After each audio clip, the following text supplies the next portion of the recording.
ನಡೆಯುವಂತಹ ಅಂದರೆ ಈಗ ಡಿಸೆಂಬರ್ 23ರಂದು ನಡೆಯಲಿರುವಂತಹ ನಮ್ಮ ಸಹಕಾರಿ ಸಂಘದ ಸಂಪಾಜೆ ಕೃಷಿ ಪತ್ತಿನ ಸಹಕಾರಿ ಸಂಘ ಏನಿದೆ ಅದರ ಚುನಾವಣಾ ಪ್ರಯುಕ್ತ ಕೆಲವೊಂದು ವಿಚಾರಗಳನ್ನು ಮಾಧ್ಯಮಗಳ ಮುಂದೆ ತಂದು ಇಚ್ಛೆಪಡ್ತಾ ಇದ್ದೇವೆ.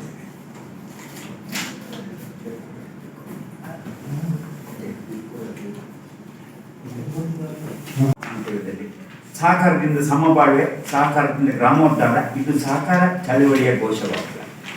ಸಂಪತ್ತು ಏಕಸ್ವಾಮ್ಯದ ಆಧಾರದಲ್ಲಿ ಕ್ರೋಢೀಕರಣಗೊಳ್ಳದೆ ಸರ್ವರಿಗೂ ಸಮಪಾಲು ಸಮ ಪಾಲು ಎಂಬ ಆಶಯ ಆ ಒಂದು ಸಹಕಾರಿ ತತ್ವಗಳಿರುತ್ತದೆ. ದಕ್ಷಿಣ ಕನ್ನಡ ಜಿಲ್ಲೆ ಸುಳ್ಯ ತಾಲೂಕು ಸಂಪಾದಕರ ಪ್ರಾಥಮಿಕ ಕೃಷಿ ಪತ್ತಿನ ಸಹಕಾರಿ ಸಂಘವು ಶತಮಾನೋತ್ಸವವನ್ನು ಕೂಡ ನಾವು ಎರಡು ವರ್ಷಗಳ ಹಿಂದೆ ಆಚರಿಸಿದ್ದೇವೆ. 10-15 ವರ್ಷ ಮತ್ತು ಅದಕ್ಕಿಂತ ಹೆಚ್ಚಿನ ಅವಧಿಗೆ ಮೀರಿದ ವರ್ಷಗಳಿಂದ ನಿರ್ದೇಶಕರಾಗಿರುವವರು ಮುಕ್ತ ಮನಸ್ಸಿನಿಂದ, ನಮ್ಮ ಅನಿಸಿಕೆ ಅಂದರೆ ಈಗ ಅವರು ತುಂಬ ವರ್ಷಗಳನ್ನು ಮಾಡ್ತಾ ಇದ್ದಾರೆ, ಅವರು ಮುಕ್ತ ಮನಸ್ಸಿನಿಂದ ಯುವಜನತೆಗೆ, ಮಹಿಳೆಯರಿಗೆ, ಮೂಲ ನಿವಾಸಿಗಳಾದಂತಹ ದಲಿತ ಸಮಾಜದವರಿಗೆ, ನೈಜ ಕಾರ್ಮಿಕರಿಗೆ ಅವಕಾಶವನ್ನು ಮಾಡಿಕೊಡಬೇಕು, ತನ್ಮೂಲಕ ಸಂವಿಧಾನದ ಆಶಯವನ್ನು ಈಡೇರಿಸಬೇಕು ಅಂತೇಳಿ ನಮ್ಮ ಒಂದು ಒತ್ತಾಸೆ. ಪ್ರಭುತ್ವವನ್ನು ಗೌರವಿಸಬೇಕು, ಗಾಂಧಿ ಚಿಂತನೆ, ಸಂವಿಧಾನ ಶಿಲ್ಪಿ ಅಂಬೇಡ್ಕರ್ ಅವರ ದೂರದೃಷ್ಟಿತ್ವವನ್ನು ಪುರಸ್ಕರಿಸಬೇಕು ಅಂತೇಳಿ ನಾವು ಅವರಲ್ಲಿ ಈ ಮೂಲಕ ಗಮನಿಸಿಕೊಳ್ತಾರೆ. ತುಲನೆಯ ಆಧಾರದಲ್ಲಿ ಸಂಪಾಜ ಪ್ರಾಥಮಿಕ ಕೃಷಿ ಪತ್ತಿನ ಸಹಕಾರಿ ಸಂಘದ ಆಡಳಿತ ಮಂಡಳಿ ಮತ್ತು ಸಿಬ್ಬಂದಿ ವರ್ಗ, ಅಂದರೆ ಸಿಬ್ಬಂದಿ ವರ್ಗಗಳ ಪಾರ ಉಂಟು.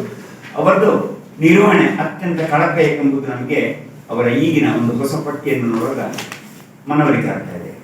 ಏಕ ವ್ಯಕ್ತಿ ಧೋರಣೆ. ಸಂಪಾಜೆ ಪ್ರಾಥಮಿಕ ಕೃಷಿ ಪತ್ತಿನ ಸಂಘದ ಅಧ್ಯಕ್ಷ ಒಬ್ಬನೇ ಮಾಡ್ತಾ ಇದ್ದಾರೆ. ಸಂಪಾಜೆ ಹಾಲು ಉತ್ಪಾದಕ ಸೊಸೈಟಿ ಅಧ್ಯಕ್ಷರು ಅವರೇ, ಸಂಪಾಜೆ ಗ್ರಾಮ ಪಂಚಾಯತ್ನ ಸದಸ್ಯರು ಅವರೇ ಆಗ್ತಾರೆ. PMAPSMS ಕಳಿಸಿದ್ರೆ ಅದಕ್ಕೂ ಕೂಡ ಅವರೇ ನಿರ್ದೇಶಕರಾಗಿರ್ತಾರೆ. ವಲಯದ ಕಾಂಗ್ರೆಸ್ ಅಧ್ಯಕ್ಷರು ಅವರೇ. ನಿಮ್ಗಳಿಗೆ ಗೊತ್ತಿದ್ದಾಗೆ ಸಹಕಾರಿ ಸಂಘದಲ್ಲಿ ಯಾವುದೇ ರಾಜಕೀಯ ಚಿಹ್ನೆಗಳಿಂದ ಅಥವಾ ಧ್ವಜ, ರಾಷ್ಟ್ರ ಧ್ವಜ ಆಗಲಿ, ಸಂವಿಧಾನದ ಯಾವುದೇ ಇದರಲ್ಲಿ ಸುದ್ದಿ ಸಂಸ್ಥೆಯ ಮೊನ್ನಿನ ಈ ವಾರದ ಎಡಿಷನ್ ಅಲ್ಲಿ ಏನಿತ್ತು ಪೇಪರ್ ವಾರ ಪತ್ರಿಕೆ, ಅದರ 14ನೇ ಪುಟ ನಮ್ಮಲ್ಲಿ ಬಂದಿದೆ. ಕಾಂಗ್ರೆಸ್ ಬೆಂಬಲಿತ ಆಡಳಿತ ಮಂಡಳಿಯ ಆಯ್ಕೆ ಮತ್ತು ಅವರ ಪಟ್ಟಿ ಬಿಡುಗಡೆ ಅಂತ ಒಂದು ವಿಚಾರವನ್ನು ಓದಿದೆ. ಅದನ್ನು ನೀವು ಕೂಡ ನೋಡಿರ್ಬೋದು. ಅದು ಖಂಡಿತವಾಗಿ ತಪ್ಪು.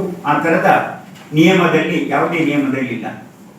ಚಾಲಿ ಮಂಡಳಿಯ, ನಮ್ಮ ಚಾಲ್ತಿ ಮಂಡಳಿಯ ನಿರ್ದೇಶಕರ ಮನೆಯಲ್ಲಿ ಸದಸ್ಯರೆಲ್ಲರೂ ಮತದಾನ ಹಕ್ಕು ಪಡೆದಿದ್ದಾರೆ. ಆದರೆ ಇಲ್ಲಿ ಸಂಪಾಜೆ ನಮ್ಮ ಸಂಘದಲ್ಲಿ ಏನಿದೆ, ಬಹುಮಂದಿ ಸಹಕಾರಿಗಳು ಚುನಾವಣಾ ಪ್ರಕ್ರಿಯೆಯಿಂದ ಹೊರಗುಳಿಯುವಂತಾಗಿದೆ. ಇದರ ಹಿಂದೆ ಸ್ವಜನ ಪಕ್ಷಪಾತ, ಸ್ವಹಿತಾಸಕ್ತಿ ಅಡಗಿದೆ. ಸಹಕಾರಿ ತತ್ವವನ್ನು ಕಡೆಗಣಿಸಲಾಗಿದೆ. ಸಂವಿಧಾನ ಮತ್ತು ಪ್ರಜಾಪ್ರಭುತ್ವವನ್ನು ನಮ್ಮ ಗ್ರಾಮದಲ್ಲಿ ನರಳುವಂತೆ ಮಾಡಲಾಗಿದೆ.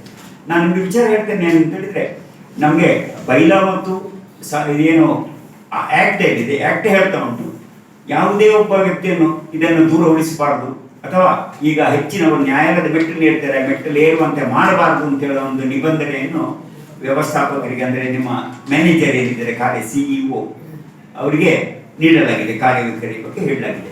ಆದರೂ ಕೂಡ ಅವರು ಈ ಥರ ಮಾಡ್ತಾ ಇದ್ದಾರೆ. ನಮ್ಮಲ್ಲಿ ಎಷ್ಟು ಕೇಳಿದ್ರೆ ಮುಂದೆ ನಾವು ಹೇಳ್ತೇವೆ ನಿಮಗೆ.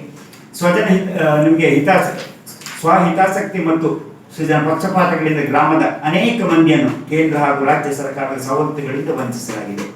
ಗ್ರಾಮದ ಅನೇಕ ಮಂದಿ ನೈಜ ಕಾರ್ಮಿಕರು ಹಾಗೂ ಪ್ರಮುಖವಾಗಿ ಇಲ್ಲಿನ ಮೂಲ ನಿವಾಸಿಗಳು, ದಲಿತ ಬಾಂಧವರು ಸಹಜವಾಗಿ ಹೊಂದಬೇಕಾದ ಸಂವಿಧಾನಬದ್ಧ ಹಕ್ಕುಗಳನ್ನು ಕೈಗೆಟುಕದಂತೆ ಮಾಡಲಾಗಿದೆ.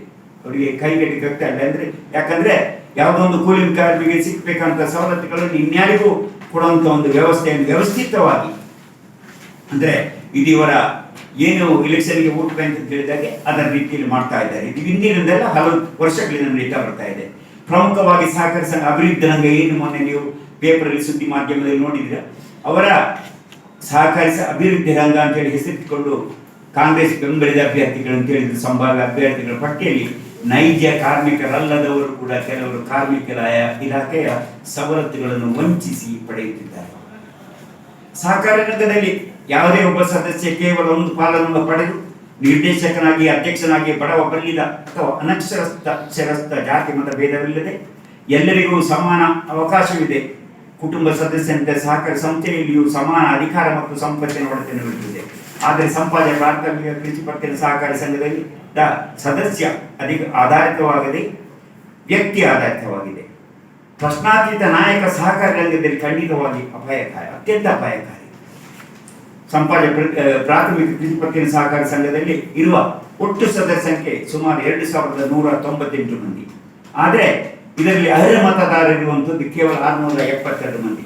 ಈಗ ಬಾಕಿ ಉಳಿದವರನ್ನು ನಿಮಗೆ ಕಾನೂನು ನಿಯಮಾನುಸಾರ ಏನಂತೇಳಿ ಅನರ್ಹ ಪಟ್ಟಿಯನ್ನು ನಾವು 6 ತಿಂಗಳ ಮೊದಲೇ ಸಹಕಾರಿ ಸಂಸ್ಥೆಗಳು ತಮ್ಮ ನೋಟಿಸ್ ಬೋರ್ಡ್ ಏನಿದೆ, ಸೂಚನಾ ಫಲಕ, ಅದರಲ್ಲಿ ಅವರು ಬಿಡುಗಡೆ ಮಾಡಬೇಕು. ಈ ಒಂದು ಕರಡು ಪ್ರತಿ ನಮ್ಮಲ್ಲಿ ಬಿಡುಗಡೆ ಮಾಡಲಿಲ್ಲ ಅಂತ ಹೇಳೋದಕ್ಕೆ ನಾವು ಈಗ 1 ತಿಂಗಳ ಹಿಂದೆ ಕೇಳಿದಂತಹ ಕರಡು ಪ್ರತಿಗಳನ್ನು ಕೂಡ ನಮಗೆ ನೀಡಲಾಗಲಿಲ್ಲ. ಯಾಕಂದ್ರೆ ನಮ್ಮ ಉದ್ದೇಶ ಇತ್ತು ಸಹಕಾರಿ ಸಂಘದ ವಿಚಲಿತ ಅವರನ್ನು ಅಲ್ಲಿಂದ ಅವರು ಹೊರಗಿಡುವಂತಹ ವಿಚಾರವನ್ನು ನಾವು ಅದನ್ನು ಸರಿಪಡಿಸಬೇಕು ಅಂತೇಳಿ ಮನೋಭಾವನೆಯಲ್ಲಿ ಅವರಲ್ಲಿ ಕರಡು ಪ್ರತಿಯನ್ನು ನಾವು ಕೇಳಿದೆವು. ಆದರೆ ನಮಗೆ ಯಾವುದೇ ಕರಡು ಪ್ರತಿಯನ್ನು ಅಲ್ಲಿ ಕೊಡಲಿಲ್ಲ ಅವರು. ಅಂದ್ರೆ ಅದರ ಅರ್ಥ ಅವರಿಗೆ ಇವರು ಸಹಕಾರಿ ಸಂಘ ಓಟು ಆಗಬಾರ್ದು ಅಂತ ಹೇಳಿ ಅವರಲ್ಲಿತ್ತು. ನಿಮಗೆ ಗೊತ್ತಿದ್ದಾಗ ನನಗೆ ಸುಮಾರು 6 ತಿಂಗಳ ಹಿಂದೆ 13/6/24 ಒಂದು ನೋಟಿಸ್ ಬರ್ತಾ ಇಲ್ಲಿ ಕರ್ನಾಟಕ ಕಾಯ್ದೆ 59 ಕಾಯ್ದೆ ಕಲಮ 20 ಮತ್ತು 29/2ರಲ್ಲಿ 5 ವರ್ಷಗಳ ವಾರ್ಷಿಕ ಸಭೆಯಲ್ಲಿ ಕನಿಷ್ಠ 2 ವರ್ಷಗಳಲ್ಲಿ ಹಾಜರಾಗಬೇಕು ಮತ್ತು ಕನಿಷ್ಠ ಏನಿದೆ ಸೌಲಭ್ಯವನ್ನು ಪಡೆದುಕೊಳ್ಳಬೇಕು. ಅಂದ್ರೆ ಅವನು ಬಡ್ಡಿ ಕೊಡಬಹುದು ಅಥವಾ ಬಡ್ಡಿಯನ್ನು ಪಡೆಯಬಹುದು, ಏನಿರ್ಬೋದು ಅದನ್ನು ಪಡೆದುಕೊಳ್ಬೇಕು ಅಂತೇಳಿ. ಹಾಗೂ ಇದರ ಕರಡು ಪ್ರತಿಯನ್ನು ನಾವು ಇದರಲ್ಲಿ ಬೋರ್ಡಿನಲ್ಲಿ ನೋಟಿಸ್ ಬೋರ್ಡ್ನಲ್ಲಿ ಹಾಕಿದ್ದೇವೆ ಅಂತ ಹೇಳಿದ್ರು. ಆದರೆ ಅದಕ್ಕೆ ಯಾವುದೇ ಕರಡು ಪ್ರತಿಯನ್ನು ಅವರು ಹಾಕಿರಲಿಲ್ಲ. ಇನ್ನು ನಮಗೆ ನೀವು ಹೇಳ್ತೀರಿ ನಾವು ಅವರೇ ಮಾಡ್ತಾ ಇದ್ದಾರೆ, ಅವರನ್ನೇ ಒಂದು ಸ್ಥಾನಗಳಿಗೆ ಗಿಟ್ಟಿಸುವುದು ಅಂತೇಳಿ. ಕಳೆದ ನಮ್ಮ ಗ್ರಾಮ ಪಂಚಾಯತ್ 2016-17 ನಾನೊಂದು ಕೇಸ್ ಹಾಕಿದ್ದಲ್ಲಿ ಅದರಲ್ಲಿ ಏನಂತ ಹೇಳಿದ್ರೆ ಉಷಾ ಕೋಮ್ ಡಿ ರಾಮನಾಯ್ಕ ಅಂತೇಳಿ ಅವರು ಎಸ್ಟಿಗೆ ಮೀಸಲಾದ ಪ್ರದೇಶದಲ್ಲಿ ಮಹಿಳಾ ಎಸ್ಟಿಗೆ ಮೀಸಲಾದಲ್ಲಿ ಅವರು ನಿಂತಿದ್ರಲ್ಲಿ ಅವರನ್ನು ಕಾನೂನುಬದ್ಧವಾಗಿ ಅವರ ಜಾತಿ ಸರ್ಟಿಫಿಕೇಟ್ ಅನ್ನು ಅಲ್ಲಿಂದ ನಾವು ಅದನ್ನು ಕ್ಯಾನ್ಸಲ್ ಮಾಡಿಸಿದ್ವಿ 2016ನೇ ಇಸ್ವಿಯಲ್ಲಿ. ಒಂದು ಸಲ ಅವರ ಜಾತಿ ಸರ್ಟಿಫಿಕೇಟ್ ಅಂದ್ರೆ ಅವರ ಕೊಟ್ಟಂತಹ ಪ್ರಮಾಣ ಪತ್ರ ಕ್ಯಾನ್ಸಲ್ ಆದರೆ ಅಂದ್ರೆ ರದ್ದುಪಡಿಸಲಾದ್ರೆ ಅವರು ಆ ಮುಖೇನ ನಿಂತಹ ಯಾವುದೇ ಸಂಸ್ಥೆಯ ಚುನಾವಣೆಯಿಂದ ಕೂಡ ಅವರು ಡಿಬಾರ್ ಆಗ್ತಾರೆ. ಆದರೆ ಅದೇ ಸಮಯದಲ್ಲಿ ಇವರು ಸಹಕಾರಿ ಸಂಘದ ಒಂದು ಸದಸ್ಯನಾಗಿ ಇವರನ್ನು ಅಲ್ಲಿಂದ ತೆಗೆದು ಹಾಕದೇ ಇದ್ದಂತಹದ್ದು ನಿಮಗೆಲ್ಲ ಮನವರಿಕೆ ಮಾಡಬೇಕು. ನಾವಾಗಲೇ ಹೇಳಿದಾಗೆ ಅವರು ಏನು ಸದಸ್ಯತ್ವ ಅವರವರೇ ಟೀಮಲ್ಲಿ ಇದ್ದಾರೆ ಅಂತ ಹೇಳುವಂತಕ್ಕೆ ಉದಾಹರಣೆಗಳು ಇನ್ನು ಕೊಟ್ಟಿದ್ದಾರೆ.